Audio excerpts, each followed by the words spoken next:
I woke up slowly, feeling like my chest had been carved open by fire. The fluorescent lights above me blurred with my breath, fogging in and out of focus. Machines beeped around me in steady rhythm. I was groggy, dazed, disconnected from time. There was a vague memory of my wife, Karen, holding my hand the night before surgery. A kiss on the forehead. Whispered words I could barely register. When I finally gained full consciousness, it was a nurse who greeted me. Not my wife, not my daughters, just a kind young woman adjusting my fore and asking how I felt. I asked where Karen was. She stopped by yesterday morning, she said, avoiding my eyes. Said she had to take care of something. I didn't think much of it. Post-op recovery was ugly. She probably didn't want to see me like this. Or maybe she was overwhelmed. Fair enough. But then the hours turned to days. No calls. No visits. No messages. When I asked again, one nurse handed me my phone. There was a single unread text from her. That text would change everything. It read, "Mike, I need time. I've moved out. I'm sorry, but I deserve to be happy too." That was it. No signature. No explanation. Just an emotional sucker punch served while I was still tethered to machines. I stared at the screen for 10 straight minutes. My hands trembled, but not from the surgery. Not from the painkillers. From the cold, disorienting realization that something was deeply wrong. By the time I was discharged, I had replayed our last few months together over and over again, looking for signs I must have missed. I asked my brother to drive me home. I didn't say much on the ride. He knew better than to push. We pulled up to the house, and it didn't feel like home anymore. Half the furniture was gone. The living room, which once held Karen's favorite vintage mirror, was stripped bare. The photo wall we had curated over 2 decades, gone. Even the dog's bed had vanished. That's when I noticed the mail. Piles of it untouched on the counter. Notices from banks, a letter from our joint investment advisor, and divorce papers in a thick envelope sealed with cold efficiency. My knees buckled slightly. I sat down, or maybe collapsed, on the edge of the now empty dining room table. A framed photo of our wedding day had been flipped face down on the floor, glass shattered. Whether intentional or not, it was poetic. I opened our joint bank app. $0. Our savings account. Emptied. Even the investment account closed, wire transferred out 3 days after my surgery. She hadn't just walked away. She had cleaned house. There were no notes. No explanations. Just total, calculated silence.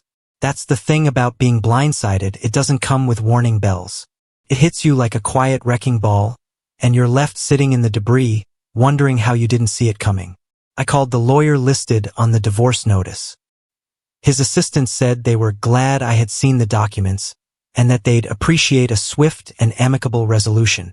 The arrogance, the confidence, as if they assumed I'd roll over and comply. I didn't respond. Not yet. Instead, I sat on the edge of my bed, well, the bed that used to be ours, and stared at the wall. There was no rage, no breakdown, just a kind of focused numbness. I had given this woman 24 years of my life. I had trusted her with everything, from our money to my heart to the passwords on our retirement accounts. But what she didn't know, what no one knew, was that I had quietly started protecting myself months before she thought to make her move.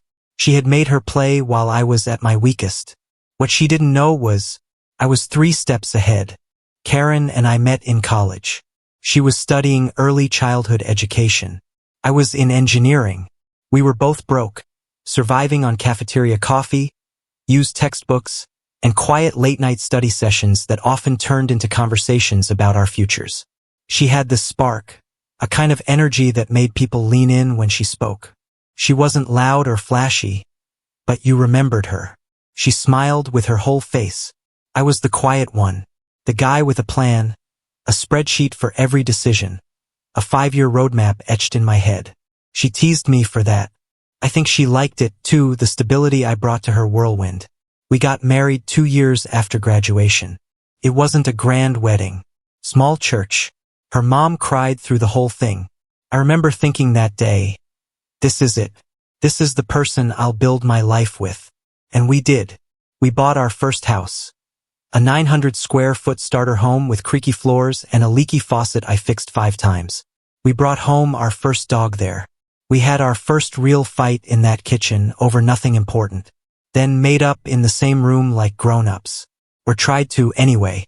When our first daughter was born, I held her in the hospital and thought, everything I do from now on is for this family. Every late shift, every work trip, every sacrifice. It all felt worth it. Our second daughter came 2 years later. Life got louder, messier, but better. I was working full-time, climbing slowly in my company.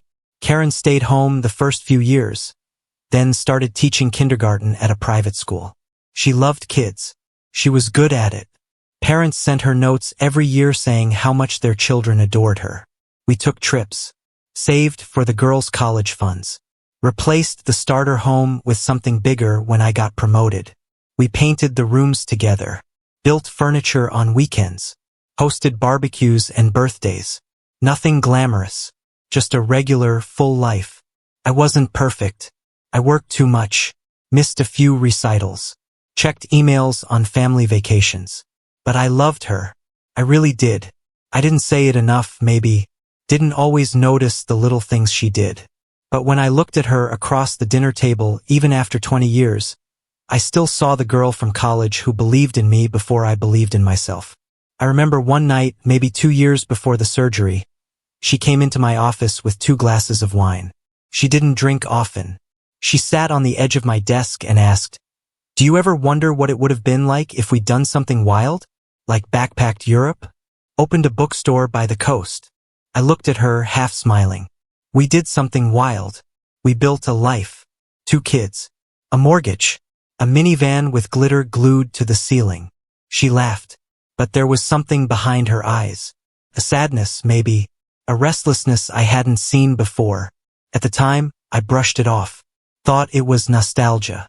Midlife reflection. The kids were older. The house was quieter. Maybe she just missed the noise. I didn't realize then that the silence wasn't just in the house. It was growing between us. She started sleeping later on weekends, taking solo trips, saying she needed space. I gave it. I thought I was being respectful, giving her what she needed. But space can become a vacuum. And in that vacuum, things can grow: doubt, resentment, secrets. Still, I held on to the belief that we were okay. That we were just passing through one of life's rough patches. That after the surgery, after things settled, we'd reconnect. Make plans.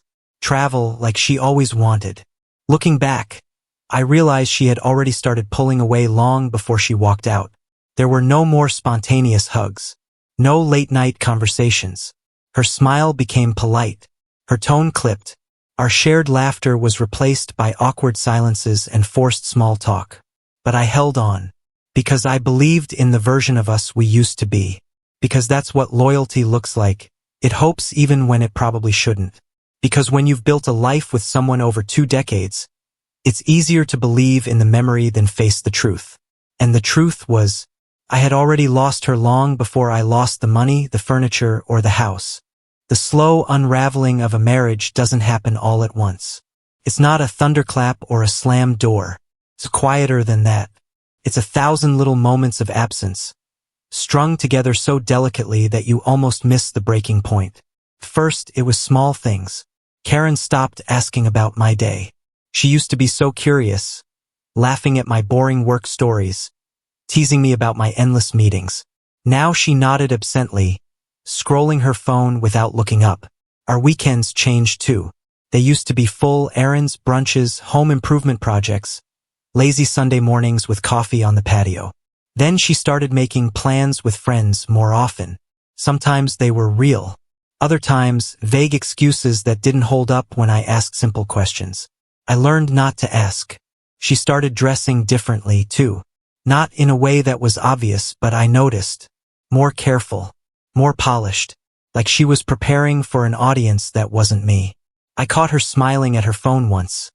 A quick, bright smile I hadn't seen directed at me in months. When she noticed me watching, she turned it face down and mumbled something about school gossip. I wanted to believe her. God, I wanted to. The girls noticed, too. They mentioned Mom being distracted or busy lately, but teenagers are used to their parents being in their own worlds. They shrugged it off. I tried to, too. Then there were the trips. They started as once-a-year things, a few days with old college friends. Harmless, necessary even. I encouraged them. She deserved a break after all the years she had supported me and raised our daughters.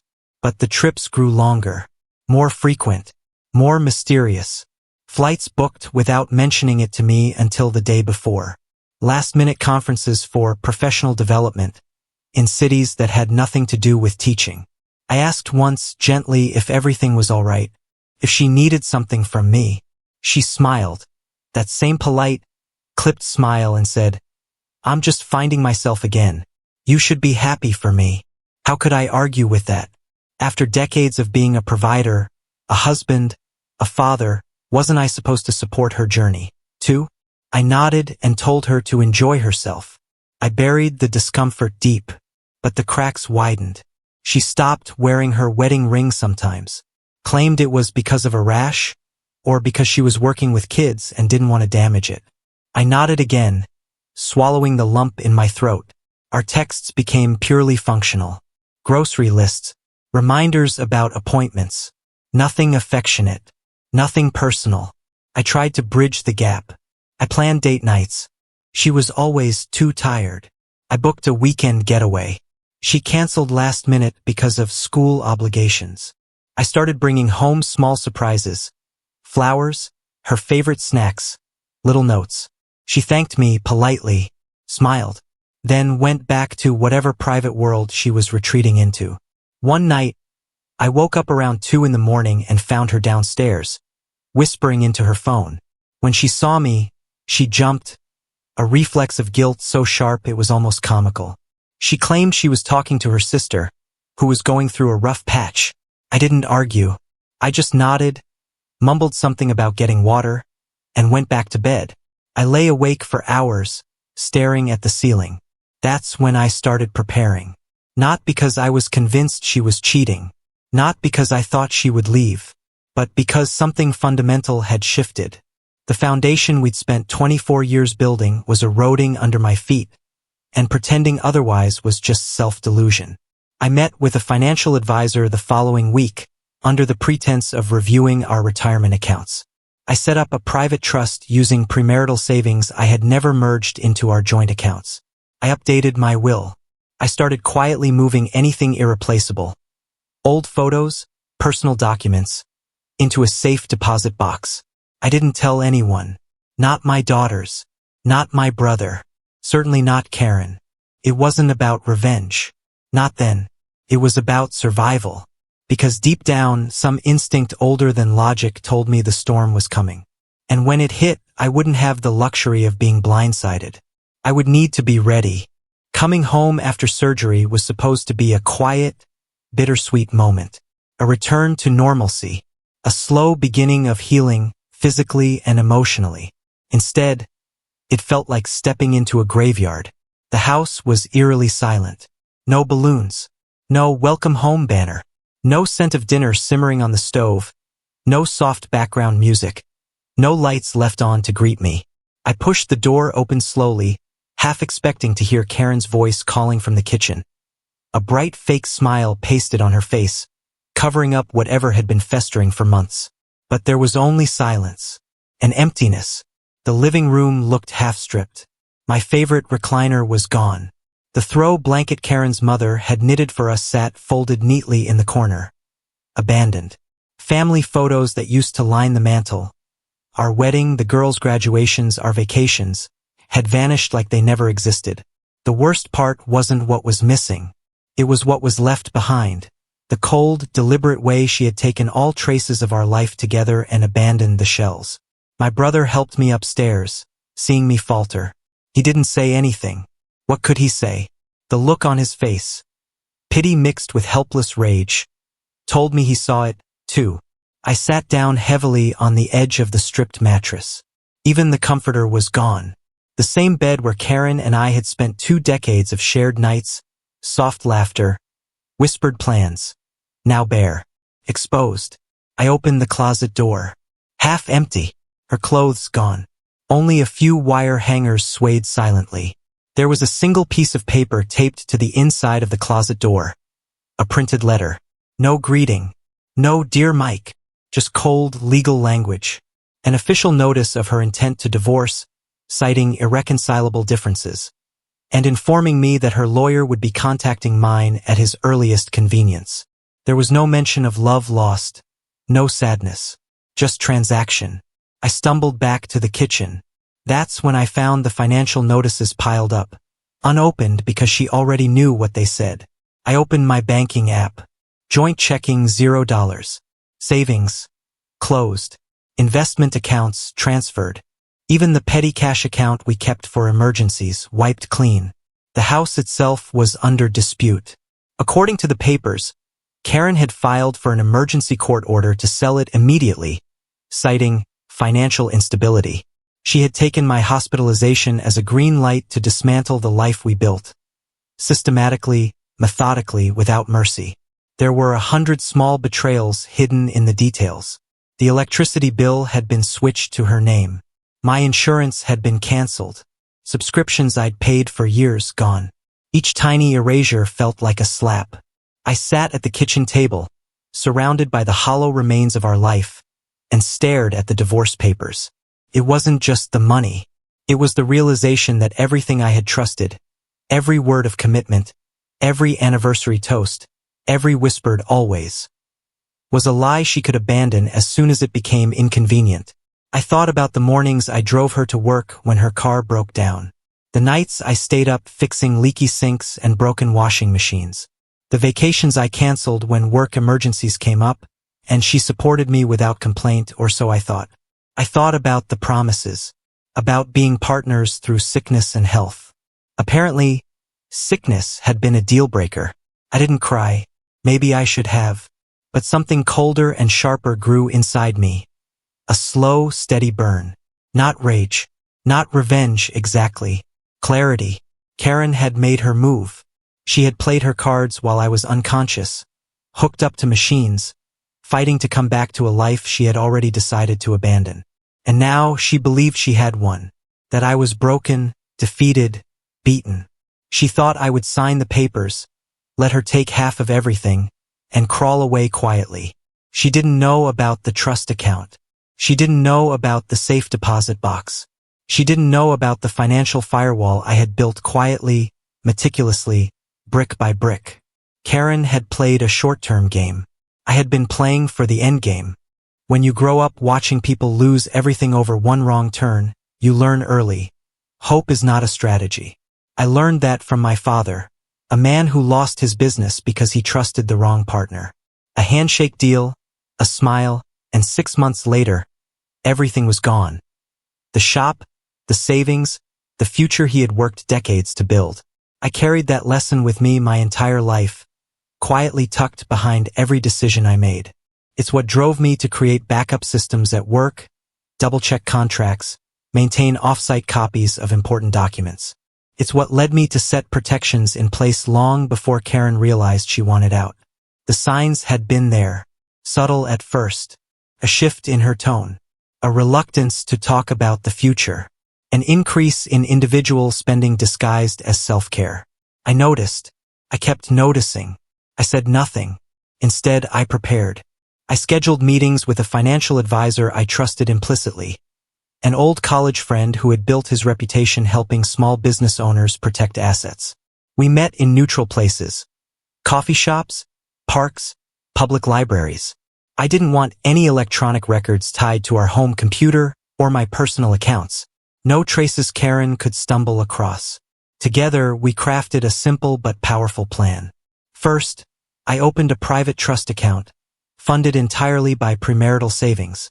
Money I had earned before we ever said, "I do." Money Karen legally had no claim to, no matter how long we were married.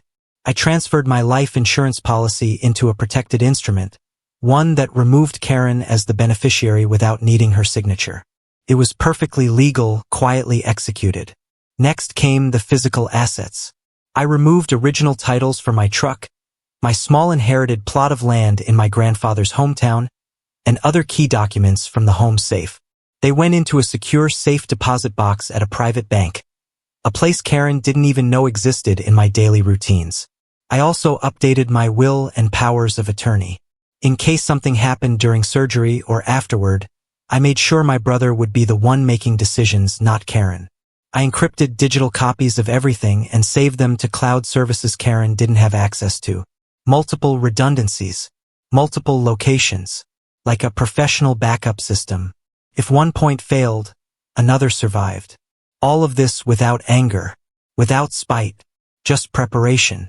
Because if there's one thing life teaches you, it's that betrayal often comes disguised as love. And by the time you recognize it, it's already too late to defend yourself. By the time Karen made her move, she thought she was sweeping the board clean. She thought the joint accounts were everything. That the car titles, the bank accounts, the furniture, even my retirement savings were hers to pillage. She thought she had left me with nothing but hospital bills and memories. What she didn't realize was that the visible accounts, the house, the flashy assets, they were only half the equation. The Real Foundation had been pulled safely out from under her months before she even considered lighting the match. She didn't know about the full digital ledger I kept. Carefully time-stamped evidence of every transfer, every expense she made during her girls' trips, every late-night withdrawal, every small betrayal logged in tidy rows. She didn't know that while she was draining our accounts, I was documenting every action. Quietly, methodically, waiting for the moment it would matter most. You can steal from someone's wallet. You can empty their bank account. You can even walk out of their house. But if you don't know where the real gold is buried, all you leave with is fool's gold. Karen had mistaken surface wealth for security. She thought betrayal would be easy, clean, final. She never imagined I had been preparing for the day trust would run out. I hadn't built a marriage on suspicion. But when suspicion became unavoidable, I built defenses. And now, sitting at that cold, stripped kitchen table, surrounded by the echoes of a life that once was, I wasn't broken. I wasn't lost. I was ready. Because when everything superficial had been stolen, the essentials, my dignity, my future, my resilience, remained intact. Karen thought she had ended the story. She had no idea she had just turned the page. Karen's lawyer was aggressive from the start. I received the first letter barely a week after getting out of the hospital. It was thick, formal, and full of demands. Division of all marital assets, spousal support, her claim to half of the retirement accounts, and even a request for full ownership of the house. The underlying tone was clear. You're weak. You're vulnerable. You'll give up just to be done with this. What they didn't know, what Karen didn't know, was that I'd already secured everything that mattered most. I didn't react. I didn't call her. I didn't argue. I simply forwarded the letter to my attorney. A quiet, sharp-witted man named Mr. Reynolds who had spent 30 years dismantling greedy divorces like this one. Our first strategy was simple. Let them talk first. Karen's side made move after move, attempting to freeze remaining joint accounts, petitioning the court to grant her temporary alimony based on Mike's higher lifetime earning potential, and requesting immediate possession of the house for stability purposes. Each time they pushed, we pushed back, quietly, methodically. Mr. Reynolds filed countersuits, proof of unauthorized withdrawals, evidence of marital waste, documentation of Karen's financial movements and secret transfers long before filing for divorce. Clear proof that the assets she had seized were disproportionate and unjustified. Karen's attorney tried painting her as the abandoned wife, as the loyal woman left to fend for herself after her husband's medical crisis. But the facts were brutal, cold, inarguable. We had timestamps, bank records, credit card statements showing luxurious expenses while I was bedridden. Private investigator reports confirming her trips weren't girls' weekends, but secret rendezvous with a man she had reconnected with from college. It wasn't just betrayal. It was premeditation. It wasn't just an emotional affair. It was theft. The court dates stretched on. Depositions were scheduled. Karen had to sit in a sterile conference room while my attorney, calm and surgical, asked her question after question. When did you start moving assets without your husband's knowledge? Why did you file for emergency possession when evidence shows you emptied accounts before his release? How do you explain the discrepancies between your stated financial needs and the luxury travel receipts? Karen squirmed, shifted, stuttered. The woman who had once smiled at me across candlelit dinners now looked like a cornered animal. Defensive, panicked, desperate. At one point she tried tears, told the court she had felt trapped in the marriage, that I had been emotionally unavailable. Maybe there was some truth to that. I wasn't a perfect husband. No one is. But emotional absence doesn't excuse financial ambush. Betrayal wasn't validated because someone felt bored. The judge saw through it. During a preliminary hearing, the court issued a temporary financial restraining order, freezing the remaining marital assets under judicial control. Karen could no longer touch another penny. Her lawyer's tone shifted after that. What had started as cocky demands became nervous settlement offers. They wanted a quick resolution. They wanted mercy. But we weren't in the business of mercy anymore. I didn't want revenge for revenge's sake. I didn't want to see her penniless or destroyed. I just wanted fairness. And fairness in this case meant standing firm. Through every meeting, I remained silent, composed. I let my attorney speak for me. I refused to meet Karen's eyes when she tried to catch my gaze, silently pleading for an emotional bridge that no longer existed. She had burned that bridge. She had danced on its ashes. At the final mediation, Karen's attorney offered her last card, an appeal for mutual division of remaining property and a gag order, meaning neither of us could publicly discuss the divorce or finances. I agreed, but only after securing full rights to the house, the untouched private trust, and certain joint investments I had proven she had attempted to steal.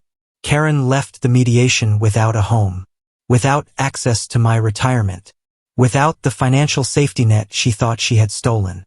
All she had left was the small settlement allowed by law, a fraction of what she had gambled to win, and the knowledge that she had lost not because of malice on my part, but because I had prepared, because I had chosen foresight over trust.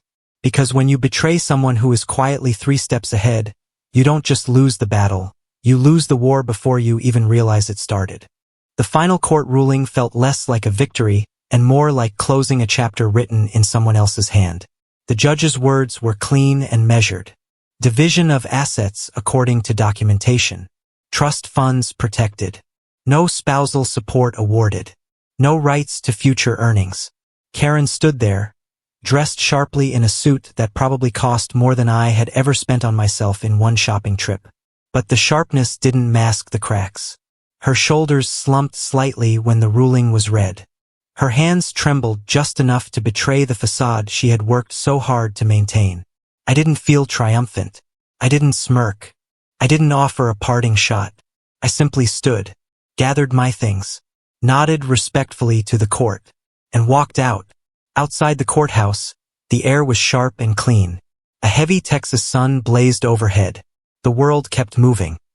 Buses rumbling, pigeons scattering, conversations drifting from nearby coffee shops. Life moved on. Karen caught up to me in the parking lot. She called my name once. Mike! A soft, broken sound. I turned. For a moment, we just stared at each other. Two people who had once built an entire universe together now reduced to strangers bound only by legal papers. Her eyes filled with tears. Real ones this time. Not the courtroom performance. Maybe they were for me. Maybe for the life she destroyed. Maybe just for herself. I'm sorry, she said. It was almost a whisper. I nodded once. Not in forgiveness. Not in anger. Just acknowledgement. I got into my truck. The same truck I had almost lost if not for the careful moves I made months earlier, and drove away. Karen stood there, framed in the rearview mirror, growing smaller and smaller until she disappeared into the ordinary mess of life outside the courthouse. Over the following months, the fallout from her choices became public. Friends we had once shared distanced themselves quietly. Some knew, some guessed. Others simply recognized that betrayal leaves a stink that clings to everyone involved. Our daughters, already adults, made their own decisions. They didn't choose sides, but neither did they pretend not to notice. They loved their mother, but respect, once cracked, never glues back together the same way. Karen moved into a small apartment on the edge of town. The man she had sacrificed our marriage for? Gone within 6 weeks of the final court hearing. Turns out, relationships built on ashes rarely grow roots. I heard bits and pieces through mutual acquaintances. Karen tried to rebuild. New job, new friends. But the sheen was gone. The easy smiles and confident laugh that once drew people in had been replaced with cautiousness, defensiveness. Trust is a currency. When you spend it recklessly, people stop investing in you. As for me, I didn't rebuild out of spite. I rebuilt because it was what I always did. Adapt, endure, move forward. The house, once stripped bare by Karen's exodus, became mine again. Not in a bitter way, not filled with resentment, but reclaimed, piece by piece. I repainted rooms she had chosen, removed the few remaining items that whispered of a life no longer lived, filled the silence not with noise but with peace. Books, music, visits from friends, Sunday breakfasts with my daughters. I took small trips, the kind Karen always said she wanted but never really made time for. Places I had only seen on postcards. Redwoods, Yellowstone, tiny coastal towns where no one knew my name or my history. I smiled more, slept better, laughed longer. Healing didn't come all at once. There were nights when memories would sneak up on me. The sound of her laughter from years ago, the feel of her hand slipping into mine, ghosts of what had been good before it turned sour. But with each passing month, those memories faded from open wounds to quiet scars. Reminders that survival isn't about forgetting. It's about carrying the weight and walking forward anyway. The strange, the things you hold on to after the dust settles.